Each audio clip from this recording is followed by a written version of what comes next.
It's 2014. A lot has changed since the days of the ancient Greeks. I mean, can you imagine what the Greeks would have done if they had Twitter? Hashtag victory, see you at the barbecue. People today can exchange information with real-time speed and efficiency. But how does that translate to our biotech heavily regulated industries? I mean, it sounds great in concept, right? SharePoint this, just post it here, they'll pick it up, you'll see what they did with it. But how does that actually work in the real world? We decided to talk to some folks here at Vertex who work in different areas in the drug development lifecycle. When I set out to do this video, I thought I'm going to get a unique perspective at different areas of drug development and find out really what those challenges are and what do they think when they think of third-party collaboration or intelligence exchange with outside partners. You know what most people said when I asked them when they think of third-party collaboration, what does it mean to them?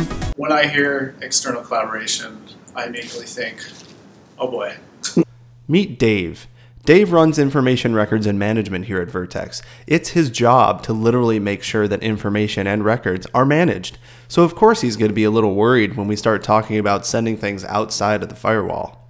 I mean, honestly speaking, we are kind of the hub for information. I mean, we have people internally, externally, sometimes both at the same time, asking for the same information.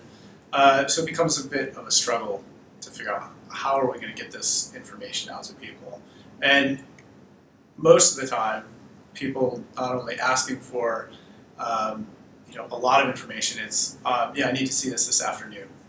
And if it's somebody internally, it's relatively easy to say, sure, come on upstairs. You can see us in our nice new space. But when we're talking about externally, yeah, it's tricky. It's something that we definitely struggle with. So I don't want to say, oh, I immediately have a gut reaction of, oh, this is going to be a pain. But right now, we're not left with a lot of options. Well said, Dave. All right, before we go any further, I want to give you a picture of what our QUMAS infrastructure looks like here at Vertex. It all began in 2006 when we implemented doc compliance for mostly our quality documents, computer validation documents, chemistry manufacturing and control records. In 2009, we welcomed Doc Compliance 4.3. This was a major expansion for Vertex as we took on the R&D repository. This is a separate configuration of Doc Compliance that we utilize solely for regulatory submission documentation. With this new addition, we had some sweet new features such as auto-location and collections. In 2012, we implemented the QUMAS 4.1 platform.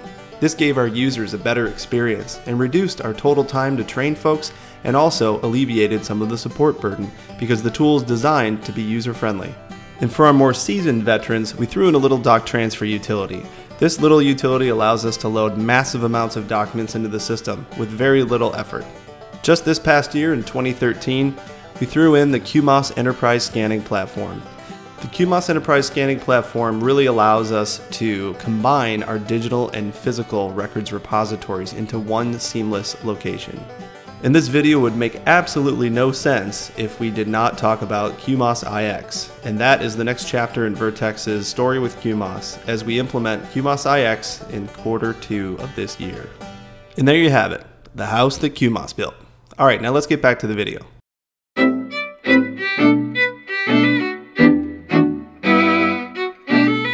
Everyone in this video uses doc compliance as part of their daily document management routine. But what we wanted to know is, what do they do with these documents when they have to work with an external collaborator, and how do they manage the back and forth?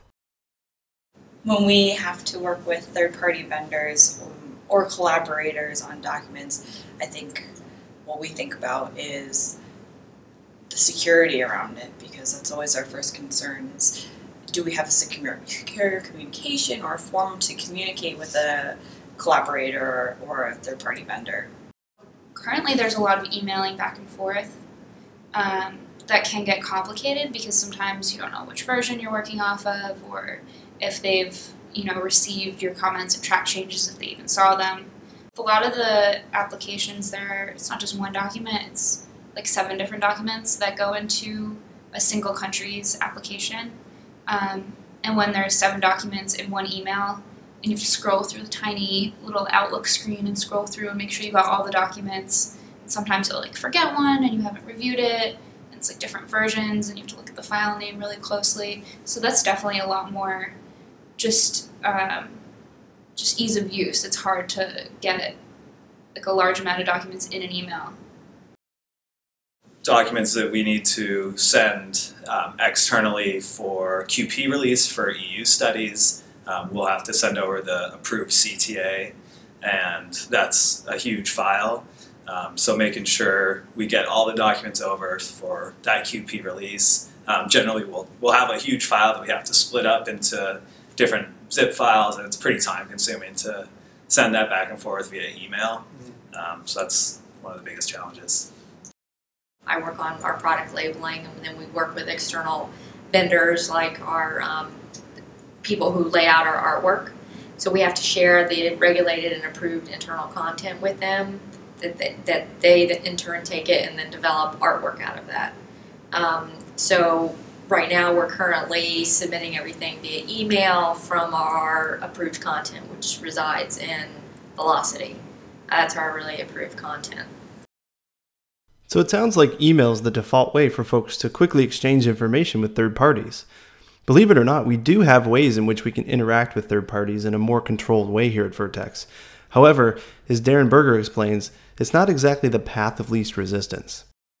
So typically, to just generalize accessing our internal systems, which is where a lot of the collaboration happens currently, a user would need access to our VPN, which would require them to have a Vertex issued credential, which requires them to have a password that complies with our password policies, which requires changing the password every 3 months. So you can see you potentially see where this is going, but it's a lot to ask users, an external collaborator who may need to touch a document once or twice and then they're done for a while and then have to come back in to manage another password. And the process of giving out these credentials or resetting passwords is burdensome, especially when we have collaborations going on across the globe, sometimes going on having critical timelines associated with them, especially if it's reviews related to content that's going into a submission that needs to go out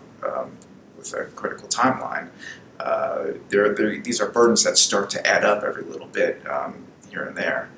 So trying to prevent users from having to touch in different spots within our environment beyond just accessing our content is something that we would like to enable.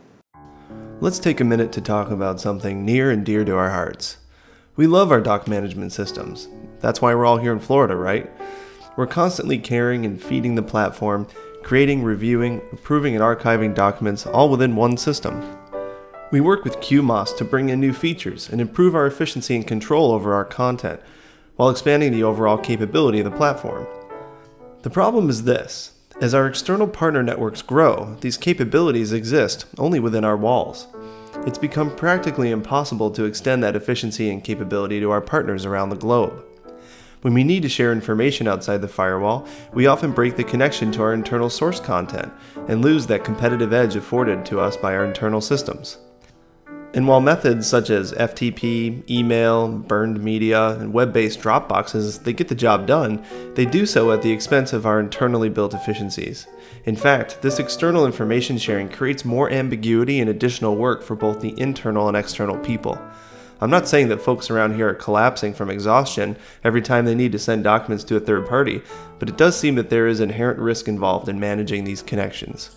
One of the biggest concerns is, once you share something outwardly, you only have control over what you've put there, and once you do that, it's typically gone. You don't know if somebody can take screenshots of certain information you might not want them to have. They might be downloading certain information you might not want them to have. And it's out there in the ethers. You want to make sure that you're keeping that information between you and the party that you want to interact with, and that that it's contained in a vault, so to speak, from the rest of the world. I think version control, because of the timing and the fast pace of the nature of trying to finalize the labeling, and the fact that they have to go and work with external partners. We give them versions all throughout the process, the different versions. So it can be a challenge. Sharing in real time the different versions of the labeling. I mean, ideally, like when we approve a document internally that we need to send off to an external vendor to be able to do the actual work that we're approving. We do have to go in, print it off or export it from QDocs, and then send over an email.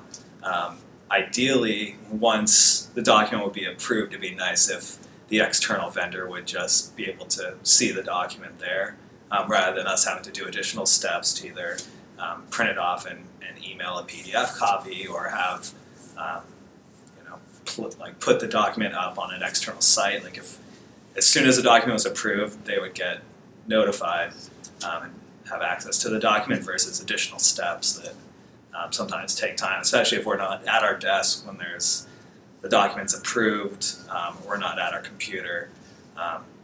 They won't get the document until we do some steps afterwards. So if it was more of a quick transition process from Vertex internally approving to go straight to our external vendors. One of the big things that we've introduced recently is retention.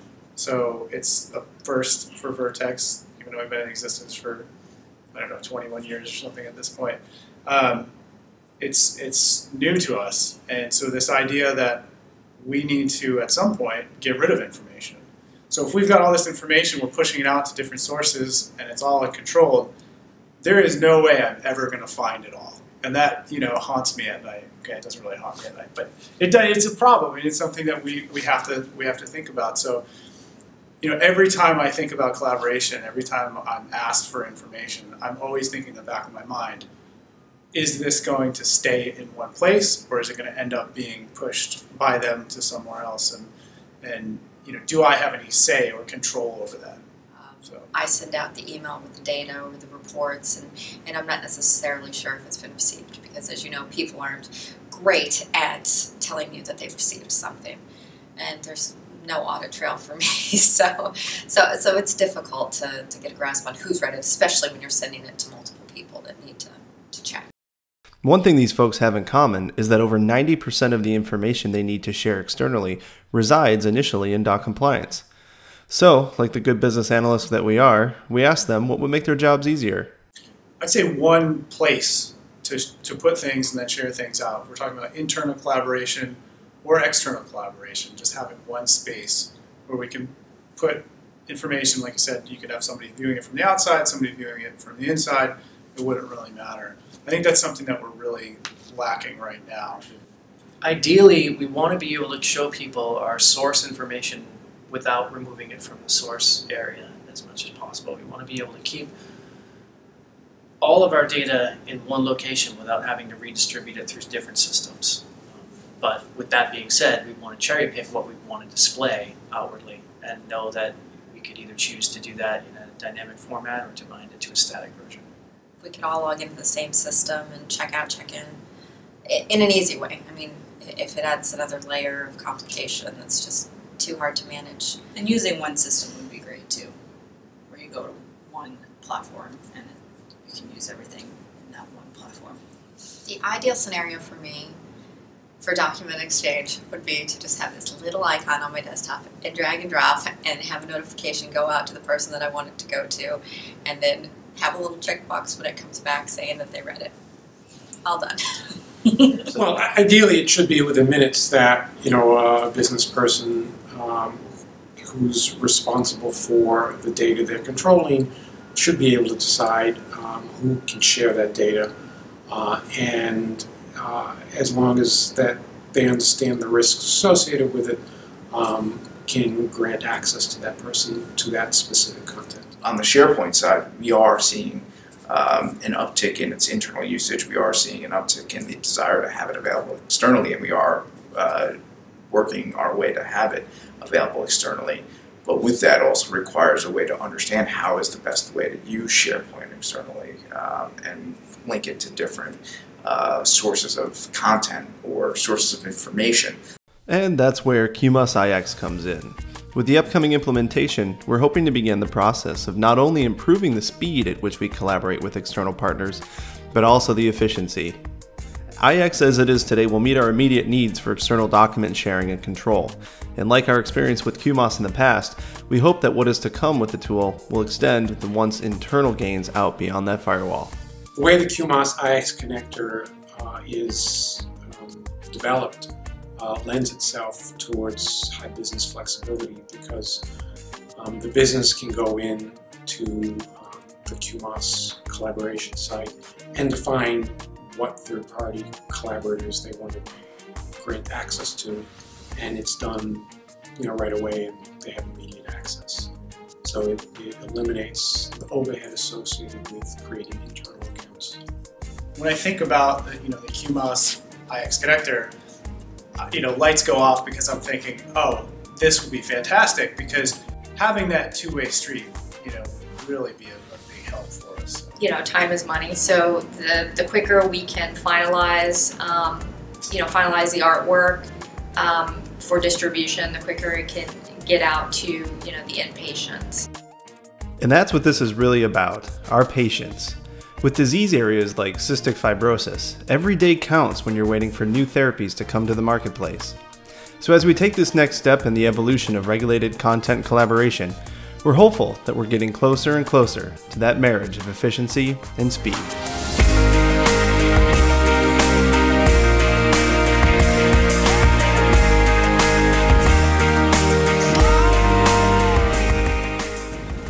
And action. Where's the clappy thing? I'm gonna get you one.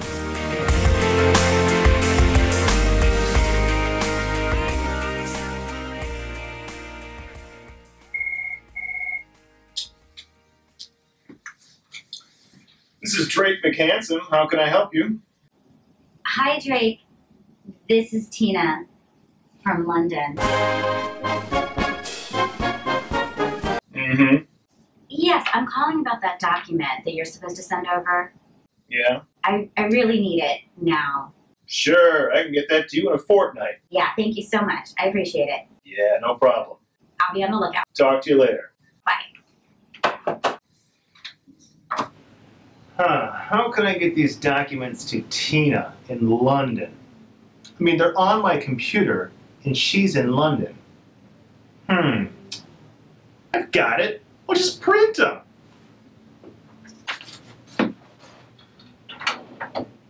Oh, all right, buddy. I know you've been out of the action for a long time, but I got some really important business for you. I need you to get this document to Tina. So let's work on that. I'm going to fold it up real tiny and then tuck it under your wing, and you'll know what to do with it, right? I thought so. You've never disappointed me.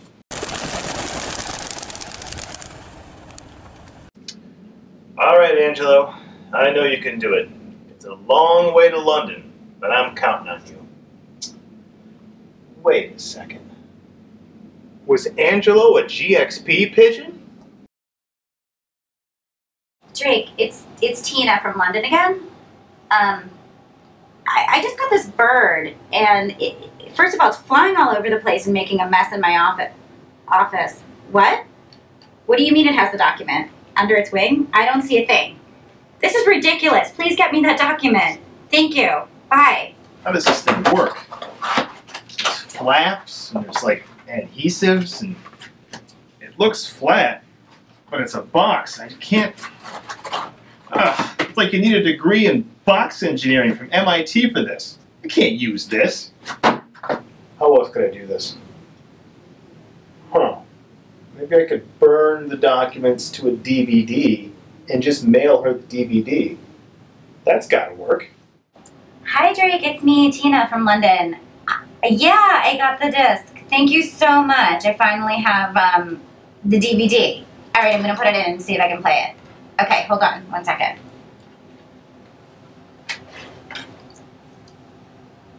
Yeah, it's coming up. Okay. What is this? I don't think this is what you meant to send me. I think this is personal. With the ocean currents the way they are, and the wind, and the melt ratio of the polar ice caps, I'm thinking 8 months. Let's give it a shot. Wait, slow down. What do you mean prevailing ocean currents? What? What are you talking about? Tina. Tina, hi, it's Drake. How are you today? I'm well, Drake. How are you? Oh, I'm good, thanks. Look, I'm kind of in a pickle here. I've tried like 5 different ways to get these documents to you, and it's just not working. I do have one more idea, though. Okay, what is it? If I just hold it up like this, could you just write down what it says? Are you serious? Yeah. No, that is not going to work for me. This is not efficient. I need that document and I need it now. All right. Goodbye. Thank Bye. Come on in, Kurt. Hey, Derek. How you been? Not too bad. And yourself? I don't know, man. I'm having a real problem. I'm trying to get these GXP documents to Tina in London, and everything I try doesn't work. I'm all out of ideas. Why not just use QUMAS EX? QUMAS EX? That's brilliant!